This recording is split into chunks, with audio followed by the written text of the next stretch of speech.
Live every day as if it were the last, because before you know it, time goes past and life's just not that long. Tell all you love that you love them so, because even if you do, they might not know, and one day we'll all be gone. Taste the wind, don't let it blow. I am so glad my mother never told me there was a real Santa Claus. But sadly, she and I both believed the Bible's Christmas story was true. Why did I believe Jesus was born of a virgin? Why did I believe angels appeared in the sky and sang to the shepherds? Why did I believe a star guided the wise men and stood over the place where Jesus was? As a kid in Sunday school, as a college student majoring in Bible, as a young preacher in Virginia and Illinois, why did I not question and reject these Bible stories? Why did I swallow these stories as true? Do most priests and preachers and church members believe these ridiculous stories are true? It took me many years to reject these stories as make-believe and to say so publicly. If Jesus actually lived, I do not believe he was born of a virgin. I do not believe angels appeared in the sky and sang to the shepherds. I do not believe a star guided the wise men to Jesus and stood over the place where he was. Memories from my life. When I was maybe 10 or 12, my grandmother, my dad's mother, told me how pale I looked. And I hated that. But, of course, she was right at that time. I did not spend much time in the sun back then. And many years later, many of my friends were Chicano or Puerto Rican, so I wanted to be well tanned. I learned how important getting lots of sunshine is to be healthy. Memories. I slept in the same bed with my granny, my mother's mother, from when I was 5 until 12, when Granny was diagnosed with cancer and spent her last year and a half in nursing home and hospital before she died. Granny snored in her sleep. I would put my cold feet on her warm body. At 77, 65 years after I slept with Granny, I still miss sleeping beside someone. Memories. My mother and dad were miserable cellmates until death in the prison of their marriage. Much of the time, it was emotional war, yelling, cursing. Very hard on both of them. At least once, I was afraid my dad might kill my mother. Fortunately, they were not boozers. No gun was in our home. Seeing what they both suffered in their miserable marriage helped me avoid getting married to anyone. I treasure close friendships, I treasure passionate sex and romance, but I want no marriage with any man on earth. Memories. On my mother's gravestone, I had these words printed: deep feelings, strong determination, and how she loved to give. Memories.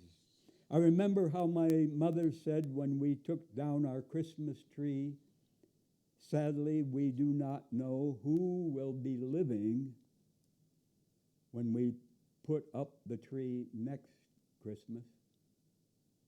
And at least one year, we left the Christmas tree up until Easter. Many memories. I sang solos many times in churches. My mother was my number one fan. I sang with deep feelings, many words I now no longer believe. Memories. One night on the farm, years after Mother died, my dad and I had an especially serious argument. I was deeply troubled that night before I went to sleep upstairs in my room. How could I cope being there anymore with him? But early the next morning, he came to the stairway door and spoke to me. He apologized. His apology helped me so much. Memories. One night late, I was writing at my desk on our farm, and my mother said, "Better to do it in the morning when your mind is fresh." Yes, she was right. Memories. My mother and I many, many times asked each other's forgiveness. Memories. A school teacher told me when I was in 8th grade I had a good voice for radio. He may have died long ago. I don't know. I've done radio and TV programs for many years in Albuquerque, starting back in the 1970s on KQEO. When I was a kid, I was ashamed of the worn-out holes in our kitchen's linoleum. Now, I would be ashamed of a new fancy kitchen. We can change and wake up.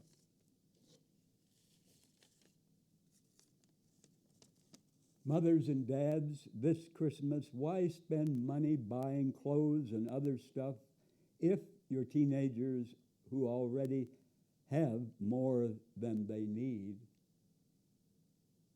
Instead, take a long walk together on a sunny winter day and tell your sons and daughters they can ask you any question about your lives. Any question. Tell them your painful lessons, your precious memories, your regrets. Open your hearts and your lives to your teenagers deeper than you ever have. If we want other people to open their lives to us, we need to first open our lives to them. And parents, if you do this, this will be a Christmas that your sons and daughters will never forget, unless they get dementia someday. Men, if you're watching a sex video where a man and a woman are affectionately making passionate love, do you feel ashamed or embarrassed if a man friend you did not expect walks in? Or if you're watching a sex video where a man and a woman are affectionately making passionate love, do you feel ashamed or embarrassed if a woman friend you did not expect walks in? Men, if you're watching a sex video where two men are affectionately making passionate love with each other, do you feel ashamed or embarrassed if a man friend or a woman friend you did not expect walks in? Men, if you're watching a TV program where men are boxing or doing mixed martial arts or playing football, bruising, brain injuring, bloodying each other, and a man friend or a woman friend walks in, you feel ashamed or embarrassed? I would be ashamed as hell to watch men bruise, brain injure, and bloody each other. I greatly enjoy watching men affectionately making passionate love on the screen or in person. I have no shame, no guilt, no embarrassment if any woman or any man, friend, walks in. I condemn all rape, I condemn all violent porno, and I condemn all violent sports.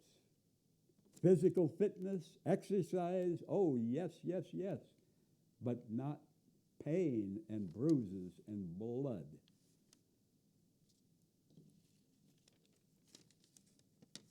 No God heard and helped the millions of Jews, handicapped people, gypsies, gays, communists murdered in the concentration camps and gas ovens. No God heard and helped Native Americans robbed and murdered by the U.S. government. No God heard and helped millions of enslaved African Americans. No God heard and helped millions the U.S. has murdered in many U.S. wars. No God is hearing and helping thousands of Ukrainians murdered now by Russia. So why would I expect any God to hear me, to help me when I'm suffering and begging for help? And even if you believe God helped some of those people, what are the odds of God helping you and me? I no longer believe in any God hearing and helping, so why pray? I reject religious make-believe bullshit.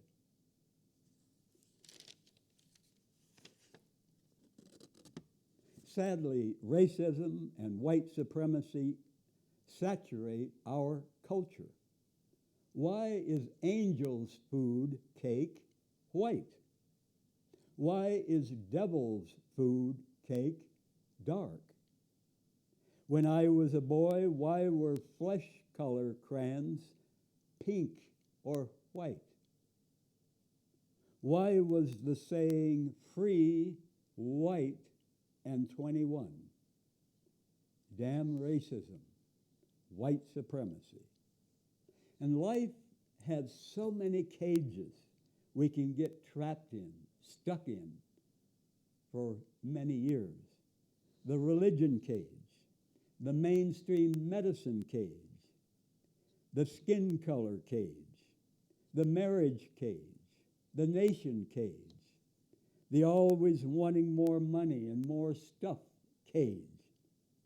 But we do not need to stay trapped in any cage. There's much more to life than any cage. Gangs come in many flavors. When will we see and feel all the world's people as our family? I strongly compliment African-American U.S. Representative John Lewis for refusing to go murder people in Vietnam. He was the first black man in the history of the state of Alabama to be classified as a conscientious objector, a person opposed to war and refusing to become a soldier, a professional hired killer for this government. In his struggle for the civil rights of black people in this nation, John Lewis was arrested more than 40 times. He never struck back when he was assaulted. Lewis remembers Martin Luther King Jr. saying, "Love the hell out of them." So if there is meanness and anger and hatred in them. We've got to love it out. And I strongly compliment African American activist James Lawson. He also, like John Lewis, was a conscientious objector to war, but he spent 14 months in jail for his refusal to become a professional hired killer in the U.S. military in Korea. When a person is cursing you, James Lawson said, cursing you to your face, and even as he is spitting on you or pushing a lit cigarette into your neck or beating you with a truncheon, if you can understand and feel, even in the midst of those critical and often physically painful moments, that your attacker is as much a victim as you are. That he is a victim of the forces that have shaped him and fed his anger and his fury. Then you are well on your way to a nonviolent life.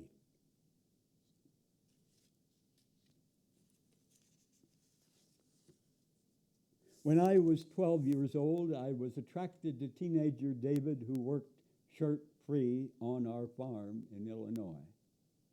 This was many years before I knew many men make love with men, many years before I knew many men are in love with men. This was 18 years before I had sex with any male.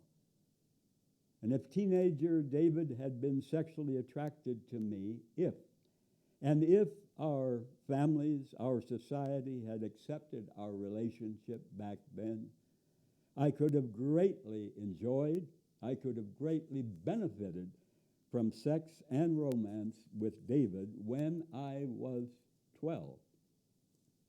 I know of some men who say when they were under 18, they were attracted to adult men. As underage youth, they made the moves on men and enjoyed sex with them. But because of the huge risks now for the adult and the under 18-year-old, I refuse to have sex with any male under 18, no matter how much we both want to, no matter how strongly attracted we are to each other. The risks are too damn great. For years, I've written to men locked up because courts convicted them of having sex with underage persons.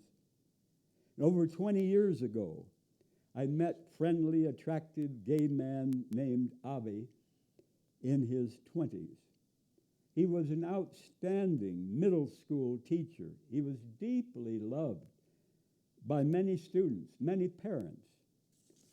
But one teenage boy said Avi had sexual contact with him. Now, I don't know if that was the truth or a lie. But before police charged Avi, or arrested Avi, or even interviewed Avi shot himself to death on Sunday at Peak. And even if what the teenager said was not true, and if Avi had proved his innocence in court, Avi probably feared he never again would be allowed to teach youth in a classroom. I refuse to risk arrest and prosecution. I refuse to risk fines and prison. I refuse to risk loss of friends. I refuse to risk my suicide. I refuse to risk a knock on my door from police 10, 20, 30, 40 years after sex with the under 18-year-old. To live with the fear of that happening would be hell. I refuse to risk being put on a sex offenders list for years or for life. I refuse to risk causing the under 18-year-old to lie to his parents if he and I had sex and they would not approve. I refuse to risk driving him further from his parents. And even if his parents knew me, even if they liked me, even if they accepted my romantic relationship with their under 18-year-old son, I refuse to risk causing them to lose custody of their son if a school teacher, a counselor, a relative, a neighbor found out about our romantic relationship and his parents' approval of it, and if all of this was reported to the authorities. I refuse to risk having the under 18-year-old pressured to see our lovemaking as an evil crime of sexual abuse. I refuse to risk having him later hate me, reject me, and often hate himself for what we both wanted and enjoyed at the time. I refuse to risk having him forced to see a therapist until he puts all blame on me as the adult abuser if he says he wanted and enjoyed the relationship. I refuse to risk having him lie in order to please his parents and the authorities, saying I forced him. I refuse to risk having him hate himself for lying and for betraying me. And no matter that some societies, some cultures, past or present, approved and even celebrated romantic relationships between adult men and under 18-year-olds, no matter how strongly I disagree with the laws here and now, I refuse to have sex with any male under 18 years old. In 1980, 16-year-old Don and I were attracted to each other. He and I wanted to have sex, no question. But I turned him down because he was under 18. Don was hurt. Don was angry. He wrote me a hostile letter, the only hostile letter he ever wrote me. He and I had sex when he was 19. I loved Don deeply. I was in love with him. He died in a car crash when he was 25, and never before his death had I suffered the death of a man I was so in love with. And the same huge risks in this society for adult men having sex with girls under 18. The same huge risks for adult women having sex with boys or girls under 18. Much better to be safe than sorry. If you usually booze on New Year's Eve, I urge you to celebrate sober. No booze. Why wake up on the first day of the new year with a hangover, feeling like shit? A hell of a way to start a new year. Booze is slow poison to every cell of the body. We can enjoy dancing. We can enjoy hugging. We can enjoy conversing with no booze in the belly. We can celebrate life sober. Booze has messed up and cut short the lives of many dear friends of mine. I would not drink booze for all the money in this world. Hell no. No way. Maggie Kuhn inspires me. She was the founder of the Gray Panthers, an organization across this country of old people and young people working together on important concerns. Maggie died at 89 years ago.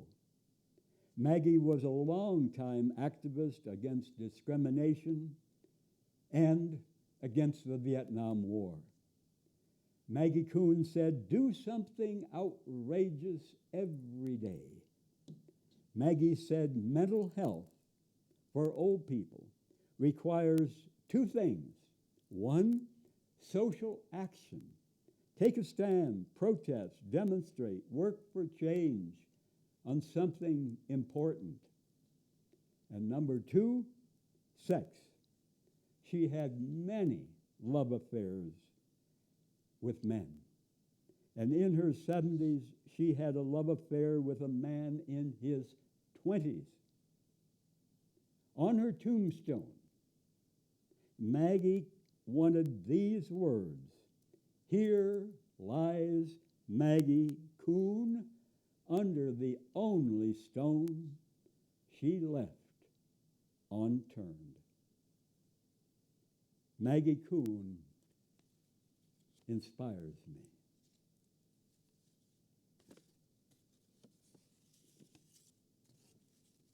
The United States dropped 8 million tons of bombs in the Vietnam War. 8 million tons. 3 times what the United States, England, Nazi Germany, Japan, and other nations dropped in World War II. 8 million tons of bombs. The 8 million tons of U.S. bombs were equal to 640 of the bomb the U.S. dropped on Hiroshima.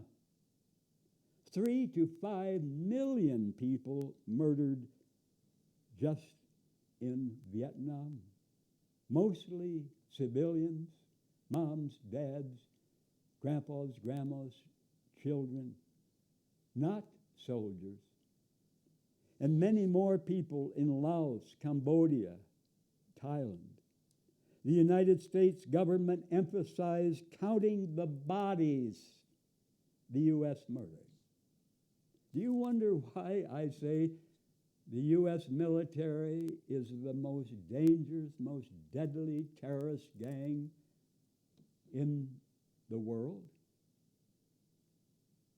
Far more than any street gang in this country. The United States government told U.S. soldiers, shoot anything that moves. Do we give a damn? Do we wonder why millions worldwide fear and hate this government more than they hate and fear any other government? The United States used white phosphorus, napalm, and other chemical poisons for almost 10 years to injure and murder people in Vietnam. People of all ages, from babies to the very old. The United States sprayed 19 million gallons of the deadly poison Agent Orange on over 3,000 villages in Vietnam. The U.S. companies Dow, Monsanto, Uniroyal made many millions of dollars destroying other human beings, massacring our brothers, our sisters. From Agent Orange that tortured, sickened, and killed our sisters and brothers in Vietnam, and also many U.S. soldiers exposed to Agent Orange. Imagine if the U.S. now, in standing up against Russia's murder of thousands in Ukraine, were to apologize to the whole world for its atrocities in Vietnam, Laos, Cambodia, Thailand, and dozens of other nations for decades under both Republican and Democrat presidents. The hypocrisy of this country in damning evil when another government does it, and yet being silent or even justifying, approving mass murder of millions worldwide, is crazy.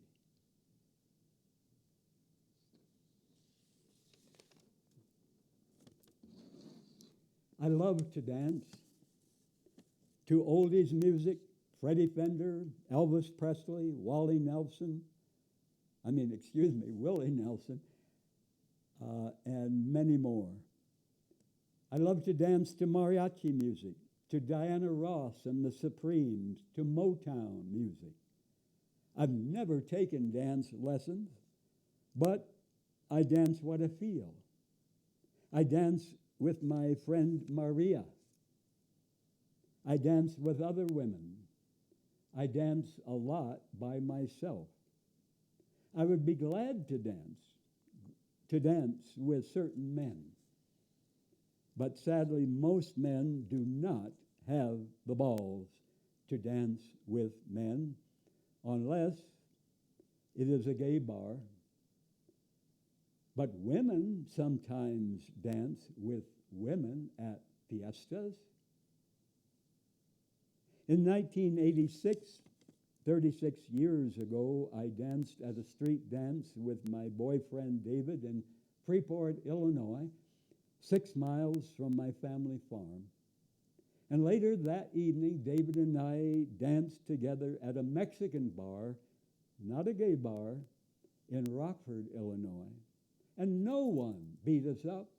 No one threatened us.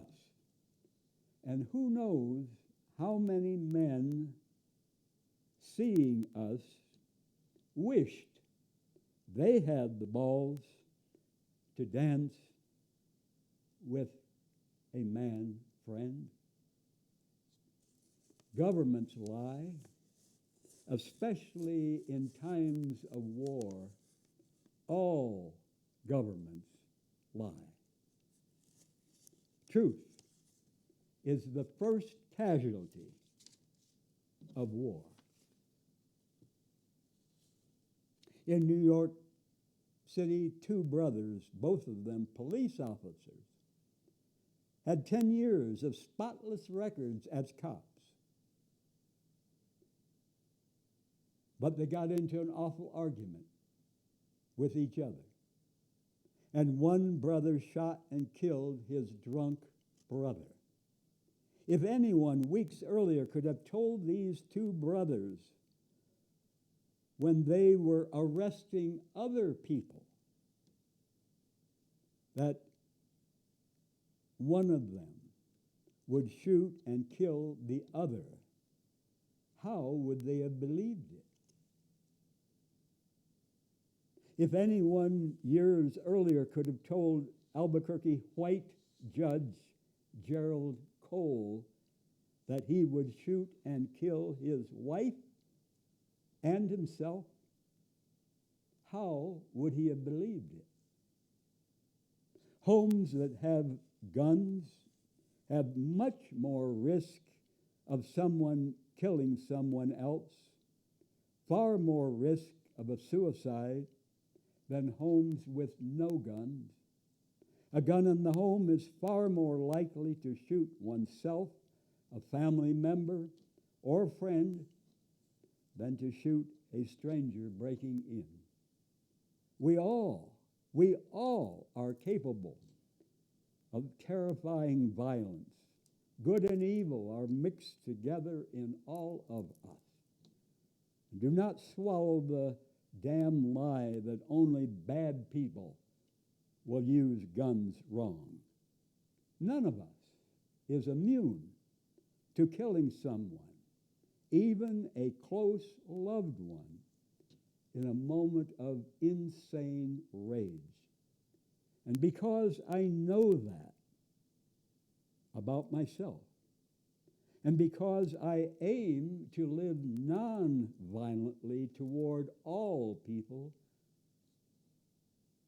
I drink no booze.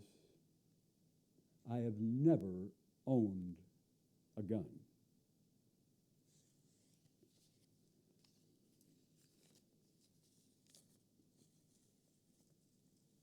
The Hopi man, Elgin Jashavama, said, I just don't feel comfortable as a Hopi person that we should have to live off the misfortunes, or in other words, the losses of people who gamble. When we're growing up, we're taught to be helpful to other people. He says to me, gambling is something opposite from that teaching. Jashavama, the 54-year-old Hopi man, said at the time, gambling would be just another addiction for his people to deal with, in addition to alcoholism and drug abuse. I grew up on a farm, and I've been a gardener for many years. Cutting off a bad weed is not enough. I have to dig it out, pull it out, roots and all, if I want to get rid of it. And if we want to conquer COVID and all the other infectious diseases caused by bad germs of whatever variety, we need to get to the root of the problem. Immune systems in most people that are weak, people not living healthy. Millions worldwide have suffered the hell of COVID. Many have died. My 87-year-old brother in Illinois was hospitalized for 5 days last year because of COVID. A man I knew for years here died with it. Many, if not most, of those who get very sick and die from COVID, sadly, are fat and or have other serious underlying conditions. Kidney disease, diabetes, alcoholism, liver disease, cigarette addiction, cancer, heart trouble, asthma, etc. Sadly, many are teetering on the edge of the grave, and COVID or flu is the final push into the grave. If you have any serious underlying conditions, or if you've been eating crap and living unhealthy like most people in this country, making big changes now is not going to protect you totally and immediately from getting sick from COVID. So most of you may get some protection if you get vaccinated, if you haven't already. If I had stayed eating the cookies, cake, pie, ice cream, candy, the sugar shit, the other junk food as I did when I was a kid and in my 20s, I might have died years ago. Or if I had lived, I might have been fat or had other serious underlying conditions. Sadly, all infections get worse from sugar shit, including COVID. If both my mother and my dad were living now with their serious conditions, kidney failure, heart failure, asthma, all three of us might have died of COVID. If I were living in prison or nursing home, eating mostly junk and cooked food available there, without the healthy raw plant foods and the many healing herbs I eat every day, and not able to spend hours sunbathing because the sun is so important for our immune system, I might have gotten the vaccination for COVID. Some people, like Mary Adkins of Albuquerque, suffers apparently from the vaccination itself.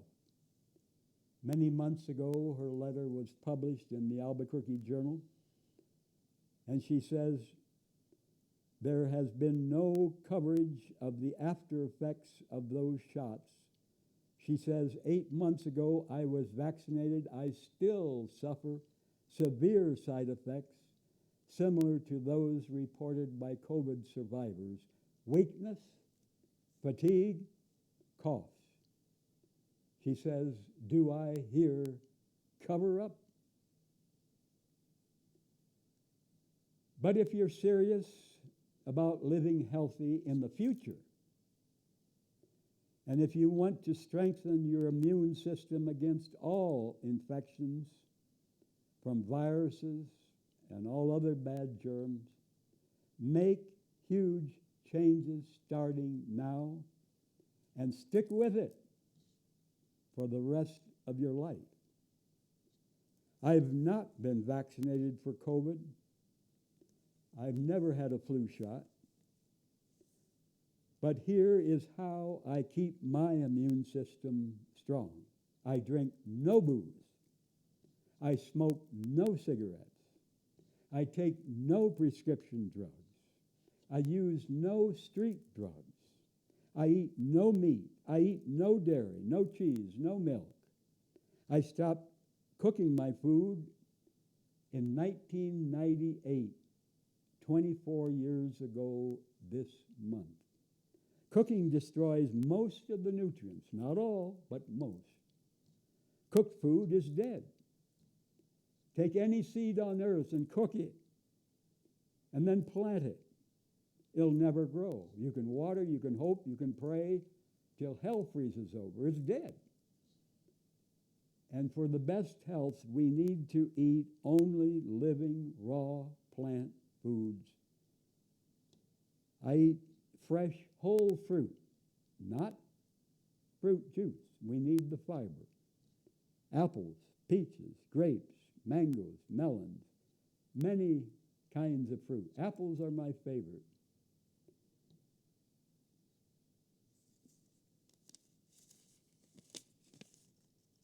Fresh fruit are my healthy sweets. I eat nothing containing added sugar or artificial sweeteners. I eat no cake, no cookies, no ice cream, no pie, no candy, none of that shit. When I was a kid and in my 20s, I hogged out on those unhealthy sweets. We can wake up. We can change with the help of many people.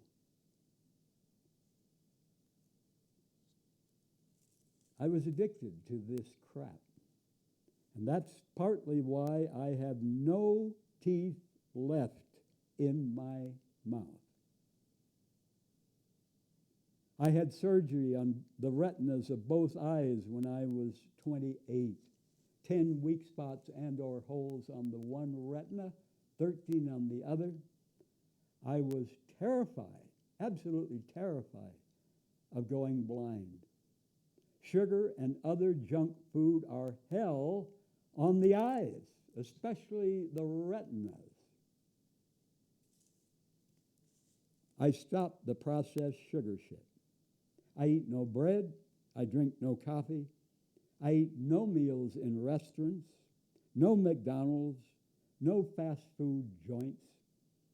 Instead of restaurants, save money, save your health by having a picnic with friends in a park or your backyard, eating only healthy foods.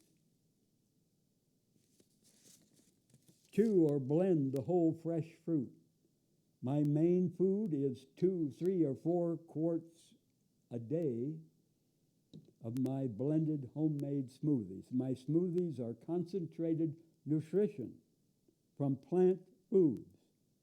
The ingredients now are lentils, pumpkin seeds, flaxseed, purified water, puncture vine seeds, hawthorn berry, ginkgo leaves, fenugreek seeds, pau d'arco bark powder, cat's claw bark powder, ashwagandha root powder, mint, extra hot red chili pepper, maca root powder, fresh or dried alfalfa and red clover from my garden, carrots, green tea leaves, apple, and the most important herb of all, garlic.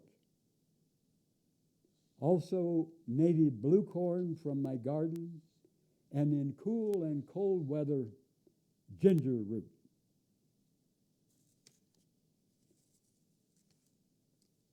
I soak up the sunshine on most or all my skin most days all year round. And sunshine is wonderfully healthy if we eat only healthy raw plant foods. No junk foods. And never burn if you're not used to it. Start out with a few minutes and gradually lengthen if you're not used to it. I go to bed most nights between 9 and 10, get up around 6. I like 8 to 9 hours in bed. Nothing on earth substitutes for enough sleep if you want to be healthy. Robbing yourself of sleep is very foolish, nothing to brag about. I enjoy short naps on certain days. Hour for hour, the hours we sleep before midnight, benefit us more than the hours after midnight. No late night parties for me. I exercise vigorously in my room almost every morning after I get up. Chin-ups, push-ups, crunches, many other exercises. Long walks on many days. I've drunk my piss for health every day since November 10th, 1999, now usually 2 cups as I exercise.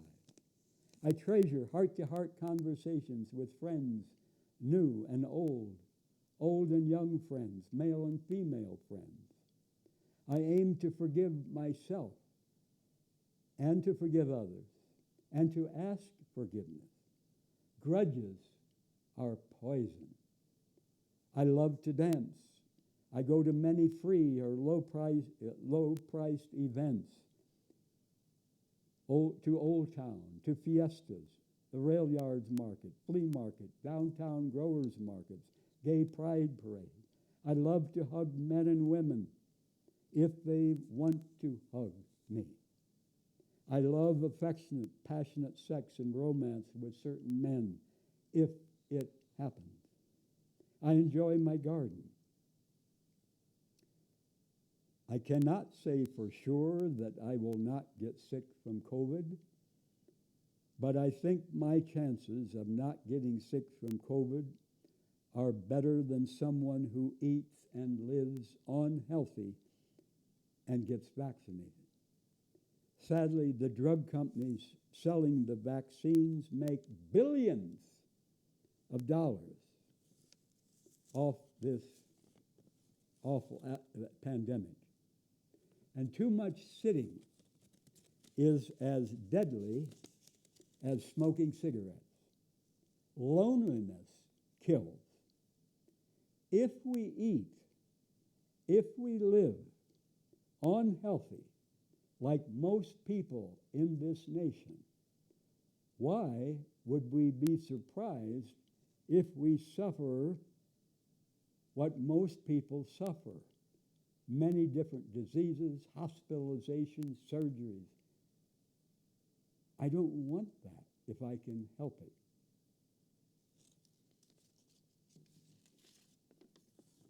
Some of my favorite songs. Now, I do not agree with some of the words in these songs, but I love the music. I love the deep feelings of these songs.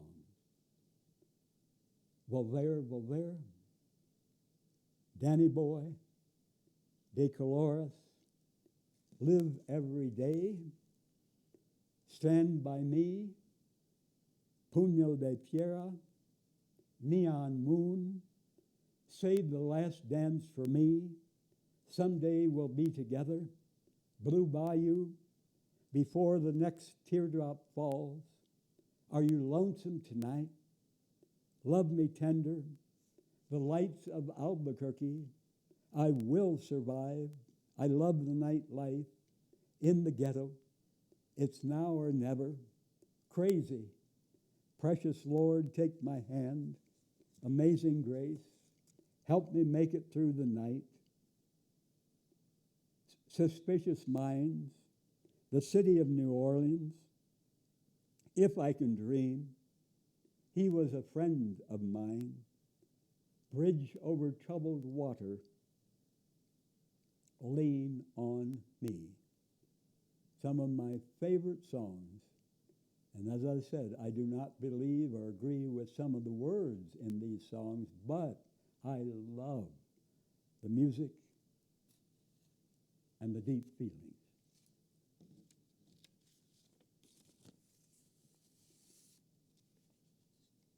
My mother and my dad both died in February. My mother in 1982, over 40 years ago. My dad, 1994, over 28 years ago. If we were close to our parents, as I was, we can keep learning lessons from their lives for many years after they die, until the day we die. If my mother had been in love with my dad or another man, and if my mother had had lots of passionate sex and romance that she yearned for and that she was capable of, I know, she probably would not have become addicted to sugar shit. My mother probably would not have ballooned from 98 pounds to 270 pounds. 98 pounds at 26, 270 pounds in her 50s. She probably would not have suffered hell in her body for 30 years. She probably would not have bought so much small stuff she did not need. And if my dad had been in love with my mother or another woman and had lots of passionate sex and romance, he might not have become a workaholic. We can learn many lessons from our parents' lives, and anyone who can learn from my mistakes in life, power to them. Most, if not all of us, men and women, gay, lesbian, bisexual, trans, and heterosexual, most, if not all of us, need, most, if not all of us, want at least one person who is strongly sexually attracted to us and to whom we are strongly sexually attracted. At least one person we can enjoy passionate sex with. And if we do not have passionate sex and romance with anyone, we are more likely to become addicted to junk food. We're more likely to become addicted to booze, to other drugs. If we do not have passionate sex and romance with anyone, we're more likely to become addicted to buying lots of crap we do not need, more likely to become addicted to gambling, becoming workaholics, suffering depression, becoming bitter about life, or becoming addicted to religion.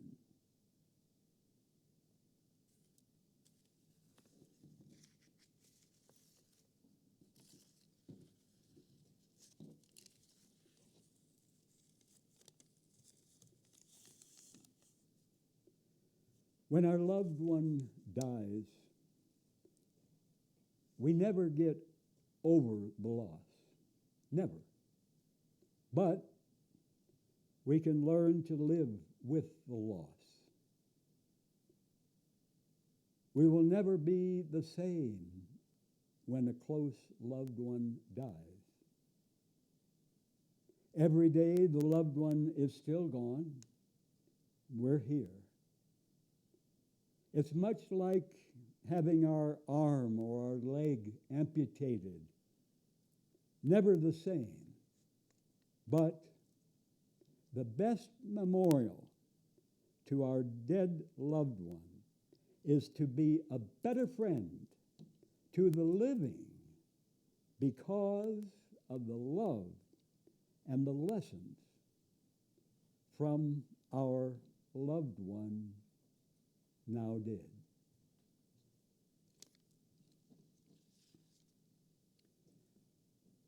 I thank Mark, Eddie, Travis for their excellent help dozens of times running the cameras and controls to tape this program.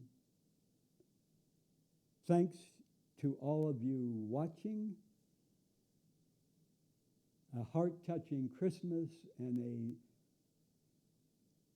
heart-touching New Year to all of us. To your health. Fresh peace. Good night. Tell all you love that you love them so, because even if you do, they might not know, and one day we'll all be